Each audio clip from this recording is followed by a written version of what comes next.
Hello students, कक्षा 12 के chemistry के चैप्टर फर्स्ट विलयन में हम जान रहे थे सांद्रता। ठीक है ना, यानी कि सांद्रता को व्यक्त करने की विधियां पढ़ रहे थे। ठीक है, तो उसमें हमने द्रव्यमान प्रतिशत और पार्ट्स पर मिलियन पढ़ चुका है। आज की वीडियो में हम जानेंगे मोलरता, मोललता और मोल प्रभाज के बारे में। ठीक है, तो मोलरता क्या होती है देखिए। तो 1 लीटर जिसे क्या कहा जाता है, 1 क्यूबिक डेसीमीटर विलयन में घुले हुए विलय पदार्थ के मोलों की संख्या को उस विलयन की मोलरता कहते हैं। यानी 1 लीटर विलयन अगर हमारे पास में है और हमने उसमें कोई पदार्थ घोला हुआ है, विलय घोला हुआ है, तो उस 1 लीटर विलयन के अंदर जो विलय है उसके मोलों की संख्या कितनी है उसको कहते हैं हम मोलरता। ठीक है, मोलरता को किससे व्यक्त करते हैं हम, कैपिटल एम से। इसका फॉर्मूला क्या हो जाएगा देखिए, विलय के मोलों की संख्या और विलयन का आयतन किसमें, लीटर में। ठीक है ना, यानी कि हमें जितना भी दिया होगा उसको हम 1000 लीटर से क्या करेंगे, मल्टीप्लाई कर देंगे। ठीक है, इसको एक एग्जाम्पल से समझते हैं। यहाँ देखिए, प्रयोगशाला कार्य के लिए प्रयोग में लाया जाने वाला सांद्र नाइट्रिक अम्ल द्रव्यमान की दृष्टि से नाइट्रिक अम्ल का 68% जलीय विलयन है। ठीक है, अब प्रयोगशाला में क्या हो रहा है, कोई काम हो रहा है, इसमें हम क्या कर रहे हैं, सांद्र यानी कि कॉन्सेंट्रेट HNO3 यूज कर रहे हैं। ठीक है, अब ये कितना है, जलीय विलयन यानी कि जल में घोला गया है, तो जल में ये कितना है, 68% जो है वो हमारा HNO3 है। ठीक है, यदि इस विलयन का घनत्व, अब इस विलयन की हमें डेंसिटी दे रखी है 1.504 ग्राम मिलीलीटर इनवर्स। ठीक है, तो अम्ल के इस नमूने की जो मोलरता है वो हमें ज्ञात करनी है। मतलब कि जो विलयन है उसके अंदर जो हमने नाइट्रिक अम्ल घोला है उसके मोलों की संख्या कितनी है उसको हम क्या करेंगे, ज्ञात करेंगे। तो देखिए क्या है, यहाँ पर जो जो चीज़ें दे रखी हैं हमें, जैसे यहाँ पर क्या है, 100 ग्राम नाइट्रिक एसिड में HNO3 जो घोल है। ठीक है, तो इस 100 ग्राम नाइट्रिक एसिड के घोल में पानी भी है और HNO3 भी है। ठीक है, तो HNO3 का जो द्रव्यमान है वो कितना दे रखा है, 68%, यानी कि 68 ग्राम। अब हम इसका क्या निकालेंगे, यहाँ पर से मोलर द्रव्यमान निकाल लेंगे। ठीक है ना, तो मोलर द्रव्यमान कितना हो जाएगा भाई, देखिए यहाँ पर से हाइड्रोजन का 1 अणु है, नाइट्रोजन का 1 अणु है और ऑक्सीजन के 3 अणु हैं। तो इनका मोलर द्रव्यमान कैसे निकल जाता है, जैसे हाइड्रोजन का 1 हो गया, नाइट्रोजन का कितना हो गया यहाँ पर से 14 हो गया। ठीक है, ऑक्सीजन का कितना हो गया, 16, 1 का होता है 3, ये हो गए 48। ठीक है, तो इनको अगर हम प्लस करेंगे तो यहाँ पर से क्या हो जाएगा, हमारा 63 जो है यहाँ पर मोलर द्रव्यमान इसका ज्ञात हो जाएगा। ठीक है, अब हम यहाँ पर से निकालेंगे पहले कि 68 ग्राम में जो मोल हैं HNO3 के वो कितने हैं। ठीक है, तो यहाँ पर से क्या हो जाएगा, जितना हमें द्रव्यमान ज्ञात है और जितना इसका मोलर द्रव्यमान है इनको हम डिवाइड कर देंगे तो हमें पता चल जाएगा कि 68 ग्राम HNO3 में जो मोल्स नंबर हैं वो कितने हैं, 1.079 मोल हैं। ठीक है, अब यहाँ पर हमें क्या प्राप्त है, हमको अगर निकालना है तो विलय के मोलों की संख्या निकालनी है, वो हमें ज्ञात हो चुकी है। अब हमें यहाँ पर से क्या निकालना है, विलयन का आयतन निकालना है। विलयन का आयतन तो पता नहीं है लेकिन घनत्व पता है। घनत्व कितना दे रखा है, 1.504 ग्राम मिलीलीटर इनवर्स दे रखा है। ठीक है, तो भाई क्या होता है आपका, घनत्व बट्टे क्या होता है, द्रव्यमान बट्टे आयतन होता है। ठीक है, आयतन तो हमें पता है तो हम यहाँ पर से क्या करेंगे, घनत्व पता है तो आयतन हम निकालने के लिए क्या करेंगे, घोल का द्रव्यमान इसको घनत्व से डिवाइड कर देंगे तो हमें इसका आयतन यहाँ पर से ये पता चल जाएगा। अब हम विलयन की मोलरता प्राप्त कर सकते हैं, तो विलयन की मोलरता m बराबर कितना हो जाएगा, विलय के मोल और अपॉन में विलयन का आयतन किसमें, लीटर में। इनको डिवाइड कर देंगे तो यहाँ से हमें पता चल गया कि 16.23 जो है यहाँ पर इसकी मोलरता है। ठीक है, तो इस तरह से क्या कर सकते हैं, हम मोलरता किसी विलयन की ज्ञात कर सकते हैं। अब देखिए, ठीक है, नेक्स्ट टर्म है मोललता। ठीक है, तो मोललता को स्मॉल m से प्रदर्शित करते हैं। यहाँ पर से मोलरता क्या होती है, किसी विलयन की मोललता 1 किलोग्राम विलयन में उपस्थित विलय के मोलों की संख्या के रूप में परिभाषित की जाती है। वहाँ हम क्या कह रहे थे, अपना वॉल्यूम ले रहे थे लीटर में, यहाँ पर हम द्रव्यमान लेंगे किलोग्राम में। ठीक है, बस यही अंतर है इसमें। तो इसको कहते हैं हम पदार्थ की मोललता। ठीक है, तो यानी कि हमारा जो विलायक है उसका द्रव्यमान किलोग्राम में होना चाहिए और जो यहाँ पर से हम इस विलायक के अंदर जो विलय है वो कितने मोलों की संख्या इसमें घुली हुई है उसको व्यक्त करने का जो क्या होता है फॉर्मूला है वो हमारी मोललता है। ठीक है, इसको देखेंगे हम एक एग्जाम्पल से।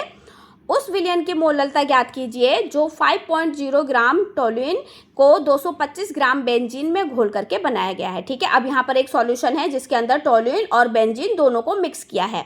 ठीक है, तो इसके अंदर हमको क्या करना है, इनकी मोललता ज्ञात करनी है।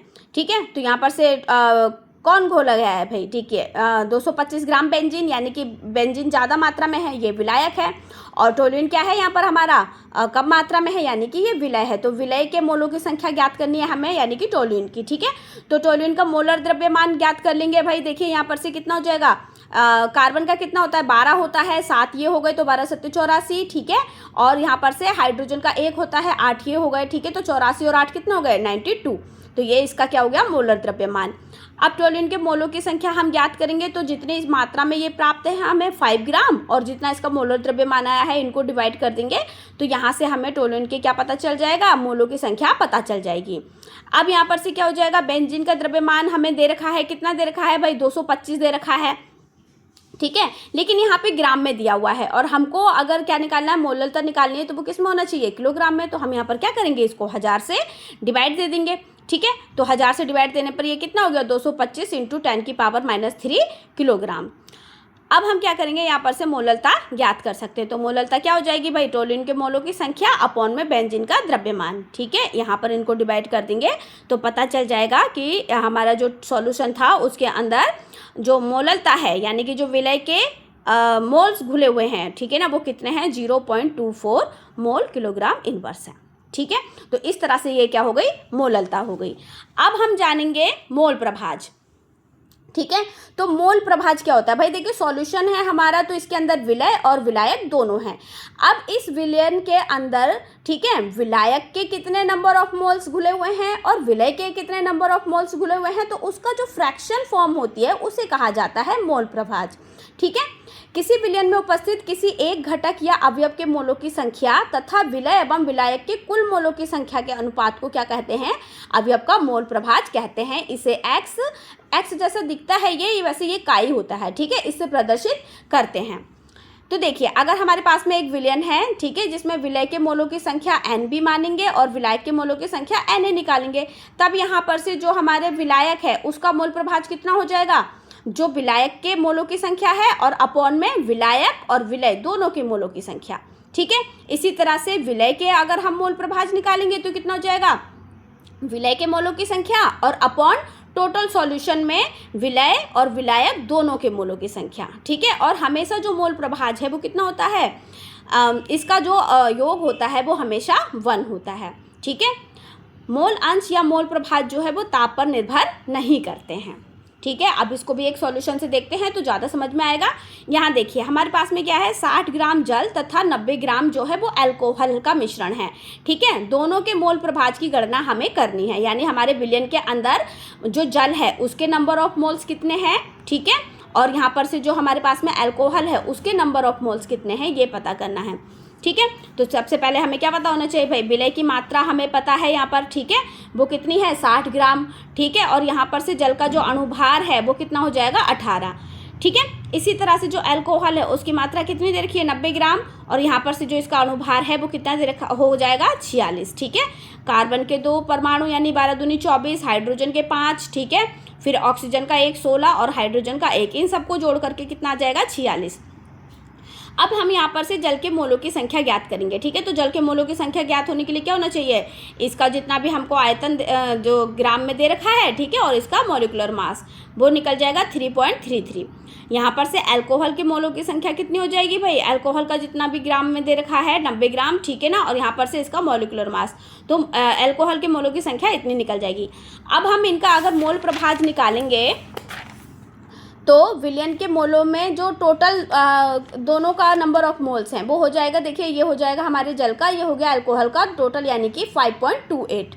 ठीक है, अब जल का मोल प्रभाज यानी कि नंबर ऑफ मोल्स किसके, जल के और यहाँ पर सॉल्यूशन दोनों के।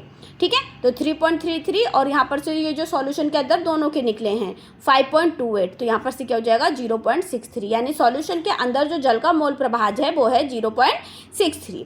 इसी तरह से अल्कोहल का निकालेंगे तो अल्कोहल के जो हमारे क्या आए थे, नंबर ऑफ मोल्स आए थे, और अंदर इसके किसके, सॉल्यूशन में पानी के और अल्कोहल दोनों के, ठीक है। तो यहाँ पर से ये अल्कोहल का हमारा आया था 1.95 और सॉल्यूशन का हमारा कितना आया है 5.28। तो यानी कि यहाँ पर से जो अल्कोहल का मोल प्रभाव जो सॉल्यूशन के अंदर वो कितना है 0.36, ठीक है। तो इस तरह से इन विधियों द्वारा हम क्या कर सकते हैं, विलयन के अंदर सांद्रता को ज्ञात कर सकते हैं। आशा करती हूँ आपको ये जो सांद्रता व्यक्त करने की विधियाँ थी वो समझ में आई होंगी। आगे के चैप्टर में हम और भी चीज़ें जानेंगे, ठीक है। धन्यवाद।